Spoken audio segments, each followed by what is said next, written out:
Assalamualaikum Milanisti, bagaimana kabarnya? Semoga baik-baik aja ya. Kunjungi website kita di maksimalmilan.blogspot.com. Jangan lupa subscribe dan nyalakan lonceng notifikasi untuk terus mendapatkan berita terbaru seputar AC Milan, khusus Milanisti.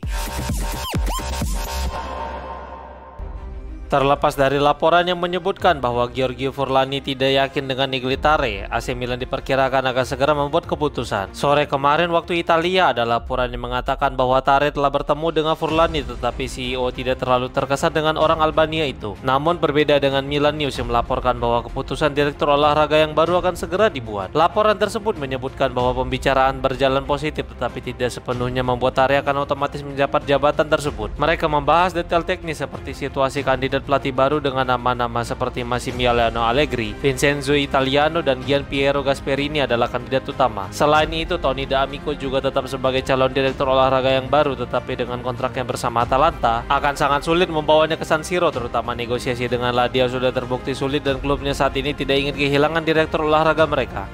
Banyak hal yang dipertaruhkan di final Coppa Italia dan AC Milan harus berusaha membawa pulang trofi itu ke San Siro. Menghajar Inter di semifinal adalah hal yang fantastis, tetapi hal itu tidak akan berarti banyak jika ternyata Milan pada akhirnya tidak mampu memenangkan Coppa Italia. Menurut Football Italia, Milan baru saja meraup 4,6 juta euro setelah mereka berhasil melangkah ke partai final, dan angka itu akan meningkat menjadi 7,1 juta euro jika tim memenangkan trofi kedua mereka musim ini. Memenangkan Coppa Italia juga akan memberikan kesempatan bagi Rossoneri untuk mendapatkan lawan yang relatif lebih mudah di Super Coppa Italia. Selain itu, pemenang kompetisi ini akan kembali mendapatkan guyuran dana sebesar 10 juta euro. Tim akan mendapatkan tambahan dana total 17 juta euro untuk musim panas jika mereka mampu mengalahkan Bologna di final.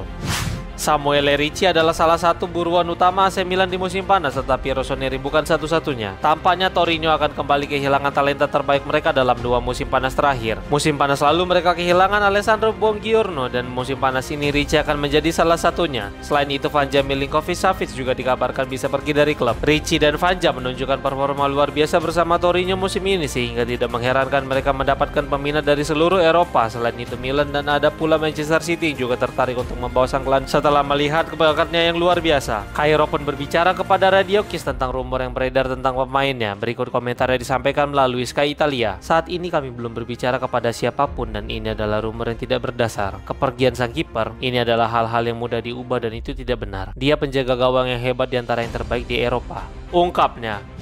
Pada musim ini AC Milan terus mendapatkan keputusan aneh dari para wasit, tetapi beruntung hal tersebut tidak terjadi saat melawan Inter. Di musim ini cukup banyak keputusan kontroversi wasit yang mempengaruhi secara tidak langsung performa tim dan hasil di atas lapangan. Bahkan pada leg pertama semifinal Coppa Italia juga ada masalah pada keputusan wasit, tetapi hal itu tidak terjadi pada leg kedua. Corriere dello Sport menuliskan bahwa sang pengadil lapangan menunjukkan performa yang cukup bagus setidaknya dari perspektif Milan. Mehdi Taremi yang meminta penalti pada babak kedua tidak diindahkan karena Doveri tidak melihat itu sebagai sebuah pelanggaran. Pada babak pertama, sang wasit berperan cukup baik sehingga tidak membuat para pelatih terlalu jengkel, namun dia memberikan kartu kuning kepada Hakan Çalhanoğlu pada menit ke-26. Kemudian Inter mengeluhkan gol kedua dan ketiga Rossoneri, tetapi sang pengadil tetap mengesahkan gol tersebut karena tidak ada masalah setelah dilakukan peninjauan. Conny De Winter telah menjadi sorotan di Serie A musim ini dan AC Milan adalah salah satu pengagum sang pemain. Pada musim panas ini, Milan akan sekali lagi coba untuk memperkuat lini pertahanan mereka. Setelah musim panas lalu, mereka mendatangkan pemain seperti Srajija Pavlovic untuk lini pertahanan. Meskipun telah datang bantuan, lini pertahanan Milan musim ini tetap terasa keropos dan posisi mereka di klasemen sudah cukup menjelaskan hal tersebut. Calciomercato.com melaporkan bahwa Rossoneri telah mengamati De Winter dalam beberapa bulan terakhir dan saat ini mereka adalah salah satu favorit untuk mendapatkan sang pemain dibandingkan Napoli. Genoa sendiri akan meminta setidaknya 18 juta euro untuk melepas bintang Belgia itu, sehingga Rossoneri akan menjual Fikayo Tomori dan Malik Thiaw terlebih dahulu.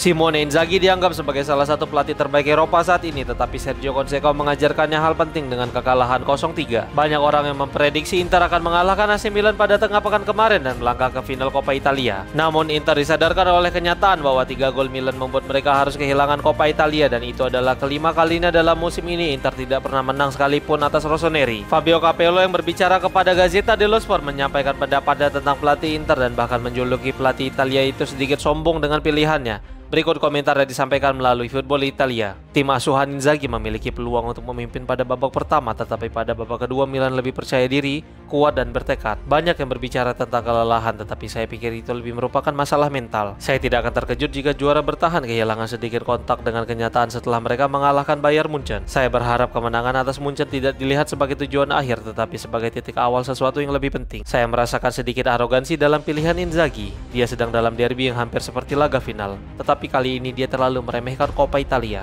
Ungkapnya. Terlepas dari semua spekulasi kepergiannya, Sergio Conceição tetap mampu memberikan yang terbaik bersama skuadnya, dan yang terbaru dia membantai Inter 0-3. Lebih dari 20 tahun AC Milan belum lagi merasakan juara Coppa Italia, namun sekarang mereka telah berhasil melangkah ke partai final setelah membenamkan Inter di semifinal, dan Bologna akan menjadi lawan Diavolo di laga puncak tersebut. Conceição berbicara setelah pertandingan dengan menjelaskan penyesalannya di musim ini sambil membongkar rahasianya sebelum pertandingan. Berikut komentarnya disampaikan melalui Milan News. Saya sangat senang untuk tim saya. Inter adalah tim yang kuat, saya sangat menghormati mereka dan mereka pantas berada di semifinal Liga Champions. Saya baik-baik saja sekarang, sedikit lebih santai. Kami harus menemukan konsistensi dan menjaganya hingga akhir musim. Sebelum pertandingan saya mengatakan kepada para pemain setiap aksi yang kami lakukan, kami harus tetap fokus setiap saat. Saya ingin memeluk semua pemain. Saya berterima kasih kepada para penggemar yang luar biasa. Mereka sangat sabar dengan tim dan final ini untuk mereka. Ungkapnya. Stefan De Vrij mengakui bahwa kekalahan dari AC Milan di semifinal Coppa Italia sangat menyakitkan, tapi mereka harus terus berjuang di sisa kompetisi. Rossoneri memastikan satu tempat di partai final setelah mereka membenamkan Inter 0-3 di San Siro, dan mereka mantap ke laga puncak dengan agregat 4-1. Banyak pemain yang menunjukkan penampilan mengesankan seperti 2 gol dari Luka Jovic, gol penutup Thierry Reinders, dan kokohnya Mike Mignon dengan menyelamatkan tandukan keras De Vrij. De Vrij pun berbicara kepada Mediaset setelah pertandingan dan memberikan pendapatnya tentang pertandingan tersebut. Berikut komentar yang disampaikan melalui Milan News. Sayang sekali Mignon melakukan penyelamatan gemilang dari tandukan saya. Kami bisa membuka kembali peluang jika itu menjadi gol. Kami mencoba membuat skor menjadi 2-1, tetapi kami tidak bisa melakukannya. Memang benar bahwa kami telah bermain 2 kali dalam seminggu sepanjang tahun ini. Kami memiliki babak pertama yang bagus, kami menciptakan peluang tetapi itu tidak masuk. Mereka justru membuka skor pada satu-satunya peluang yang mereka miliki. Kekalahan hari ini sangat menyakitkan karena harus kehilangan kesempatan memenangkan trofi. Itu menyakitkan, tetapi kami harus terus melihat ke depan. Kami masih memiliki banyak pertandingan dan hal yang harus dilakukan musim ini. Ungkapnya.